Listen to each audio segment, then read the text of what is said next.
Next up, we have another 12 weeks out physique update from the reigning Arnold champion, Derek Lunsford, and this one is from today. So Derek is putting up a show for the bodybuilding fans in Brazil, and those striations on his quads, that's giving us a very solid indication and an idea on where the man is at for 12 weeks out of this year's Mr. Olympia. And that right there is a superb condition for 12 weeks out.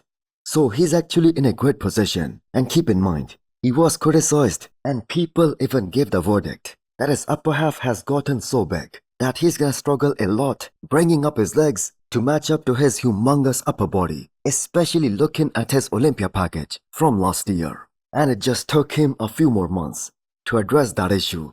And not only did he peak 100% for this year's Arnold Ohio, but he beat a very competitive version of the reigning Olympia champion Samson Dauda. And the top priority going into his next show, that is gonna be maintaining all that leg size, all that volume, and even building up on that. Because if he's able to do that, his X-frame, his V-taper, that is gonna be a lot more pronounced, and he's gonna look even more cartoonish. So Derek also just started his Olympia prep, and he's looking very strong and in a very good body composition during this phase. Now I'm sure his food intake is still very high, because competing in different shows that allowed him to stay more lean than ever before than he usually is during the off-season. Now that being said, his look from this year's Pittsburgh Pro, that obviously won't be good enough to fight for the Olympia title. However, the look from the Arnold Ohio, that is gonna be very competitive. But the biggest question is whether he will be able to bring that same dry and shredded look on the day of the show while maintaining all his pop and fullness, especially on his lower half.